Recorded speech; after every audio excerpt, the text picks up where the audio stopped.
What's up, everybody? Welcome into another episode of Bulls Latest. Your host, Matt Johnson here. Want to kickstart today's show by recapping the Bulls' 102-96 victory in the NBA Summer League against the Milwaukee Bucks. Some notable box score performances here. Mozina Pereira, 27 minutes of action, put up 15 points to go along with 8 rebounds. Shot 5 of 10 from the field, 1 of 6 from beyond the arc. Lachlan Olbrich, 25 minutes of action, one of his slower and sluggish performances of the Summer League. He shot 1 of 6 from the field, 0 of 2 from 3, had 5 points to go along with 6 rebounds and 4 assists there. Not Lachlan's strongest game. Let's hope he closes out the Summer League slate strong. Again, he's a guy on a two-way contract. We'll get to some of these notable standouts and bubble players in a bit here. But Lachlan Olbrich, still has a lot of room for improvement and stuff to develop on moving into the final contest and into the offseason. Emmanuel Miller, another two-way contract guy, 28 minutes of action, 3 of 8 shooting, 0 of 1 from beyond the arc, pulled down 10 rebounds to go along with 9 points there. And then the performance of the Summer League thus far for this Bulls team. Guard Jameer Young in 33 minutes of action, 13 of 18 shooting, 7 of 8 from beyond the arc, was just lighting it up from three-point range. 40 points, 3 assists, and 1 rebound, propelled the Bulls to this victory. He's been rather consistent for this Bulls team this summer. I think is worth giving the big league Bulls club a look in terms of Jameer Young. He definitely will find a spot with this organization on that two-way contract, but I think Billy Donovan should give this guy a good look in terms of what he can bring to the NBA roster. Same goes for Javon Freeman-Liberty in 33 minutes of action. Another solid box score performance, 8 of 14 shooting, was 0 of 3 from beyond the arc. Hasn't shot the three ball consistently well this Summer League tenure, but he does fill up the score sheet there. Had 23 points to go along with 8 boards and 4 assists. The notable guy on Milwaukee's side in terms of things, Chris Livingston was their leading scorer with 23 points in 27 minutes of action. The Bulls, a thing that stood out to me in this one with this victory, were fantastic on the boards, much better than they've been in terms of the rebounding.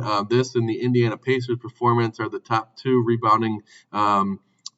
games to the Bulls' tenure there. They out-rebounded Milwaukee 40-35. Another note, Noah Senge did not play in this one. I'm hoping that he gets another shot to play in the finale tomorrow against the Utah Jazz, but wouldn't surprise me if the Bulls held him out. Obviously, they know what they're getting in terms of him moving into the regular season and the preseason schedule there. He's a young guy, going to be a raw talent, lots of development ahead for Noah Senge. So just kind of overviewing this Summer League performance to this point for the Bulls, some standouts that I think have really made a name for themselves. Javon Freeman-Liberty, the former DePaul Blue Demon, has had a lot of solid performances and has been consistent, although his style of play can be sloppy and kind of sporadic at times.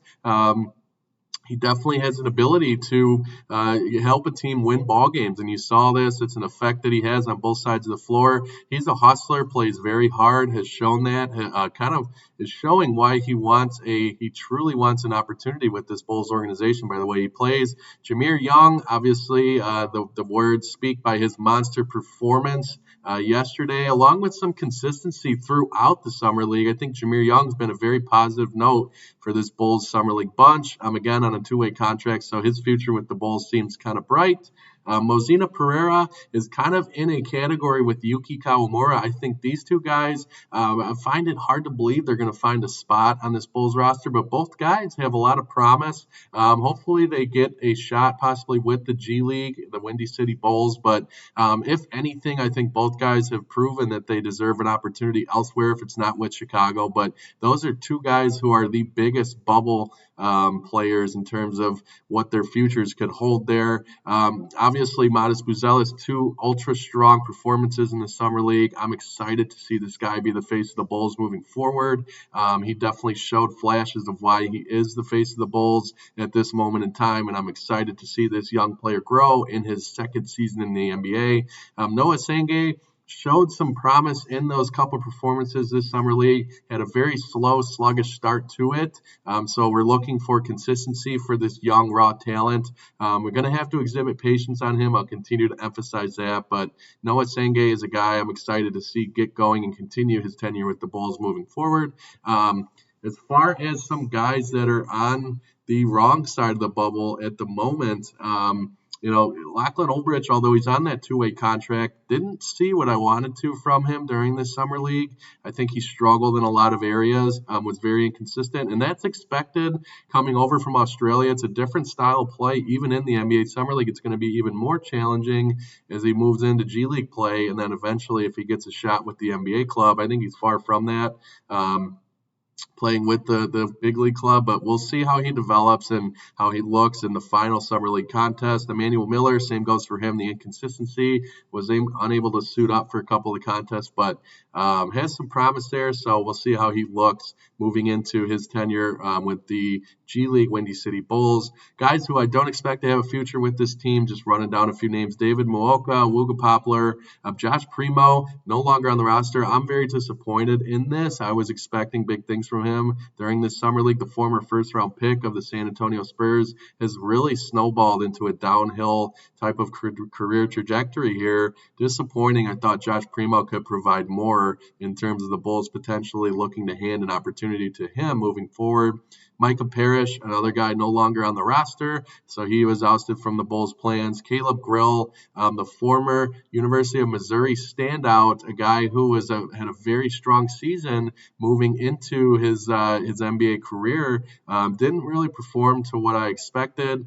He's a guy hopefully gets an opportunity somewhere else, but William Hickey and Romeo Weems are the two final names.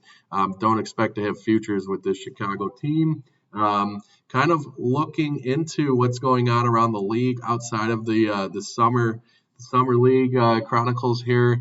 Bradley Beal has agreed to a contract buyout with the Phoenix Suns. He'll join the Los Angeles Clippers on a 2-year, $11 million deal with a player option once he clears waivers. That player option for Beal in 2026-27 clears the way for him to become one of the top free agents next summer. It'll be interesting to see how his career turns and where he ends up. I know there's been a lot of turmoil surrounding his big contract with the Phoenix Suns and how disappointing that was.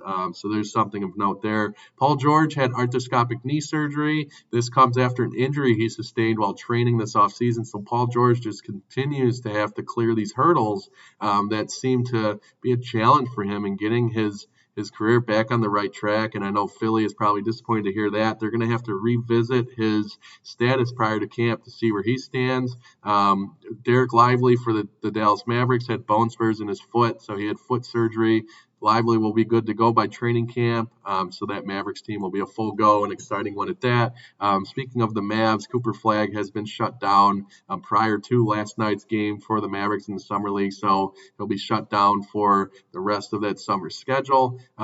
Overall, though, with this Bulls team, I'm excited to see how they look against Utah in their final contest here. Who gets the opportunities moving forward with this team? We'll get the news of that in the days and weeks to follow, but alongside the guys already on the roster waiting to see what their futures hold, we'll see a lot of what the young guys have in terms of their careers moving forward as well, and I'm eager to kind of find out what's next for this Bulls organization. Again, want to thank you guys for joining me on another episode of Bulls Latest. Let me know who you want to see get a shot from the Summer League roster, who you were disappointed with, what you expect from some of these young guys moving forward, and what you want to see against Utah in their finale. So thanks again, guys, for joining me in another episode of Bulls Latest. We will see you tomorrow.